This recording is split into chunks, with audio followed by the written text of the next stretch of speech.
저를 한마디로 표현하라고 하면은 제가 어디 가서 강연할 때 늘 소개하는 건데요. 천문기상학과하고 대기과학과를 졸업을 했습니다. 들어갈 땐 천문기상학과, 졸업할 때는 대기과학과. 저는 대기과학자라고 얘기를 합니다.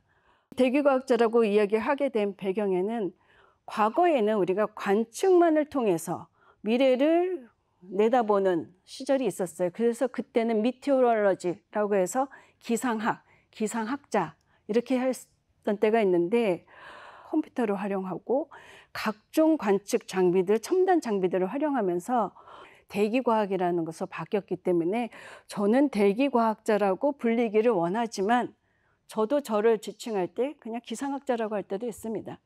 예. 그래서 밖에서 얘기할 때 기상학, 대기과학 할 때 여러분들은 그 두 가지가 의미가 조금 다르다라는 거 정도만 이해하시면 좋을 것 같습니다.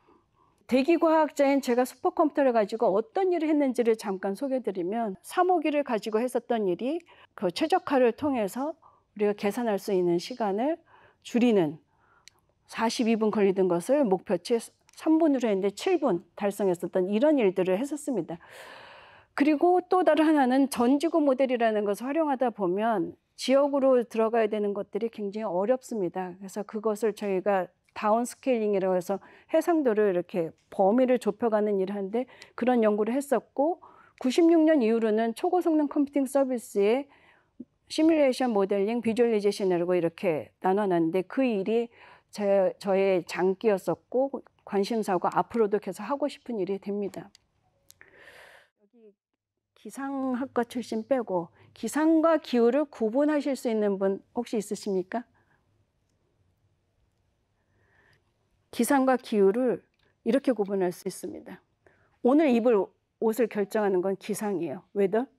근데 내가 옷장에다 가지고 있어야 될 옷은 내가 어느 지역에 있느냐에 따라서 달라지죠.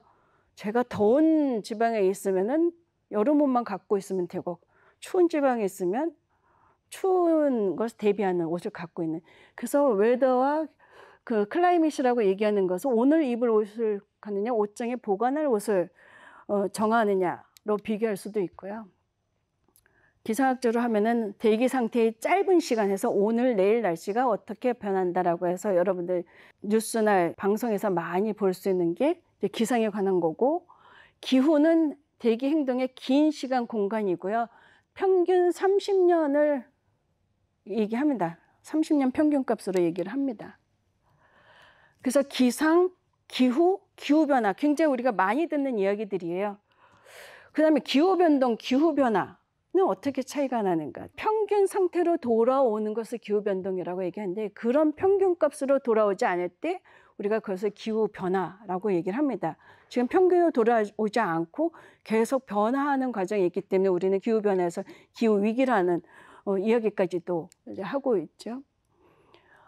또 하나 이제 이것이 기후변화인지 기후변동인지를 어떻게 아는 것일까? 모델을 이용하고 슈퍼컴퓨터를 이용해서 하게 됩니다. 지구를 가지고 우리가 실험을 할 수는 없으니까 가상의 그 공간에서 이제 실험했었던 결과들을 가지고 1.5도를 낮추기 위한 노력을 하고 있는 거죠. 2024년 7월 16일 뉴스입니다. 엊그제 뉴스예요. 이 얘기 뭐냐면 기후변화가 어디에도 영향을 미치냐면 지구의 자전 속도에도 영향을 미칩니다. 지금 뭐 폭우가 오고 날씨가 건조하고 이런 것들 뿐만이 아니라 우리가 살고 있는 지구의 자전 속도에도 영향을 미친다는 것을 15일 날 국립과학원 회부에 발표했다라는 그 기사가 이제 나왔었던 것입니다. 나비 효과라는 것을 여러분들이 참 많이 들으셨을 텐데 카오스 이론에서 유래된 나비 효과라는 타이틀이고, 나비 효과를 최초로 얘기한 미국의 기상학자 에드워드 로렌츠. 북경에서 나비가 날갯짓을 하면 샌프란시스코에선 비가 내린다. 브라질 아마존강에서 나비가 날개를 흔든 것이 미국 텍사스에서는 태풍이 원인이 될 수 있는가? 이 문장 중에서 틀린 게 어느 걸까요? 맞는 게 어느 걸까요? 둘 다 틀렸습니다. 굉장히 인터넷 검색해 보면 많은 이야기들이 있는데 다 잘못 쓰고 있습니다. 그리고 이제 로렌츠 방정식이라고 해서 방정식이 있는데 이것을 보시면 대류 방정식입니다. 공기 중에서도 아래가 더워지면 가벼워진 공기가 위로 올라가서 위에 가서 다시 또 이렇게 순환하는, 그걸 대류라고 하는데, 그 방정식을 푼 해의 모습이 마치 이렇게 두 개 서로 다른 개로 이루어진 게 나비처럼 보인 거였었습니다. 그래서 나비라고 로렌츠 교수가 명명하지는 않았습니다. 1972년에 이제 저런 일들을 많이 하시니까 초청받아서 강연을 갔어요. 1972년에 미국 과학진보협회에 초청을 받아서 가셨는데, 처음에 본인은 갈매기라는 것을 주로 더 많이 썼었어요. 근데 나비라고 하게 된 거는 프로그램 좌장 역할한 사람이 갈매기보다는 나비가 더 낫다고 생각해서 본인이 제목을 바꿨어요. 그래서 나비 효과에 대해 처음 이야기하신 분은 갈매기라는 표현을 썼었던 거고, 나중에 그것들이 이제 두 번의 어떤 과정들을 거치면서 나비라는 형태로 바뀌었죠. 우리 기상학자나 대기학자들은 최선으로 예보하는 것이다 라는 것을 여러분들한테 말씀드리고 싶었습니다. 정확한 예보 못합니다. 예. 계절 내 시간 규모 예측 향상의 어려움이라고 다른 분이 발표했었던 자료를 하나 가지고 왔는데요. 기상 예보, 그 다음에 기후 예측 해서 forecasting, prediction 이렇게 구분을 했었어요. 두 개의 차이는 어떤 시간적인 한계를 가지고 구분하기도 합니다. 현재 있는 데이터, 과거에 있었던 데이터로부터 우리가 앞으로 무슨 일이 일어날지를 예측하거나 예보하겠다라고 할 때는 forecast라는 말을 쓰고요. 아직 일어나지 않았었던 일들에 대해서 우리가 뭔가를 갖다가 예측해야 될 땐 prediction이라는 용어를 씁니다. 이 계절 내 예측, 계절 안에서 예측하는 거가 더 어렵습니다. 또 어떤 분들은 1시간 뒤 예측 왜 이렇게 못해? 라고 하는데, 기상 분야에서 볼 때는 1시간, 2시간 초단기 예보가 제일 어렵습니다. 그 분야가 우리가 뒤에 얘기하겠지만 인공지능 관련한 기술들을 적용하려고 하는 부분이 되기도 합니다. 대기과 분야에서 슈퍼컴퓨터를 어떻게 쓰는지를 설명하고자 합니다. 이게 최초의 컴퓨터고요. 1, 2, 3이라고 숫자를 해놓은 것은 LANL, LLNL 약자로 되는데, 미국에 있는 다 국립연구소죠. 여기가 서로 첫 번째 슈퍼컴퓨터를 가져가려고 경쟁을 했는데 LANL이 이겼습니다. 그래서 1번은 저희가 가져가고 2번은 LLNL, 그 다음에 세 번째가 어디냐면 대기과학연구소입니다. 수치예보 시스템이 이 슈퍼컴퓨터를 도입하면서 위쪽에 보시면 전구 모델의 해상도가 점점점 고해상도로 된데 슈퍼컴퓨팅이 기여를 한 겁니다. 기상청에 굉장히 많은 수치예보 시스템을 가지고 있어요. 기상학자, 대기과학자, 기상예보를 수행하는 부처에서는 이런 수치 모델들을 가지고 하고 있는데요. 이 아래 보면 옛날 모델의 해상도는 낮았고 점점점 갈수록 해상도가 높아져서 실제 지형에 가깝게 모델링을 할 수 있다는 게 아래 이제 그림이 되겠습니다. 엔비디아가 2022년에 포캐스트넷이라는 인공지능 기상 기후 예측 모델을 처음으로 발표했어요. 젠슨 황 CEO가 키노트 때, 스프링 키노트 때 발표한 이후로 빅테크 기업들이 경쟁적으로 이 AI 기상 기후 예측 모델을 내놓고 있습니다. Earth-2 Digital Twin for Weather and Climate이라고 해서 엔비디아 프로젝트로서 나온 겁니다. 제가 이것을 보고 난 다음에 엔비디아한테 연락을 했어요. 이 툴 써보고 싶은데 내가 어떻게 하면 돼?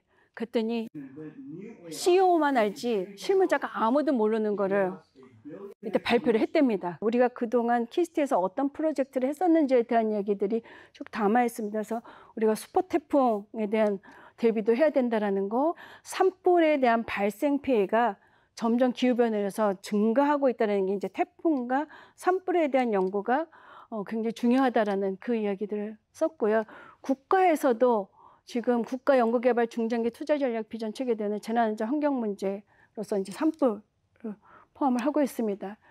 의사결정 지원 시스템을 만들 당시에는 태풍에 동반된 홍수로 인한 침수 예측 시스템은 HPC와 AI를 가지고 했었던 적이 있습니다. 그래서 이게 키스트에서 과거에 했었었고, 이 부분이 고해상도 그 기상 예측 모델을 만들기 위해서 태풍 진로 정확도를 향상시키기 위해서 했었던 모델인데, 왼쪽 아래를 보시면 요 하나는 위성 자료이고 여기는 3km 해상도의 모델 가지고 만들어낸 겁니다. 이해가 있는 과학자들이 해야지만 나중에 어떤 한계를 극복하는 데 유리합니다. 그래서 이 GPU 코드 개발은 다 기상을 전공한 사람들이 했습니다. 그 얘기를 하고 싶었었고, 그다음에 AI 기반에서 우리가 딥레인 글로브넷 딥TC라는 인공지능 모델을 만들었었는데 그중에 딥레인이라는 것은 더 퍼스트, 저희가 처음으로 이것을 강수량 데이터, 레이더 강수량 데이터 가지고 만들다 보니 그 안에 그 정확도나 이런 것들은 굉장히 볼 때 뭐 좋지는 않지만 이런 시도를 처음 했다는 것 때문에 굉장히 많이 인용이 되고 있습니다. 이거는 그 데이터 과학자들과 같이 했습니다. 19년부터 26년까지 이제 하려고 하는 것 중에는 현재 진행 중인 건데 초고성능 컴퓨팅 활용 고도화 사업을 지금 하고 있습니다. 엔비디아나 구글이나 이런 데에서 마이크로소프트 산하에서 만드는 AI 기반의 기상 기후 예측 모델을 우리나라에서도 우리나라의 초고성능 컴퓨팅을 이용을 해서 만들겠다라는 계획입니다. 우리 키스티가 매우 주도적으로 만든 사업이고요. 데이터를 가져다가 학습을 시켜서 인공지능 기반의 기후 예측하는 모델, 아까 계절 내 예측이 매우 어렵다라고 한 그 부분에 대해서 정확도 향상시키는 일을 하고 있고요.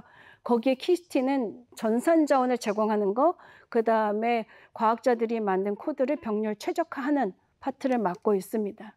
그래서 현재 이게 진행 중이고 앞으로도 해야 될 일이 되겠습니다.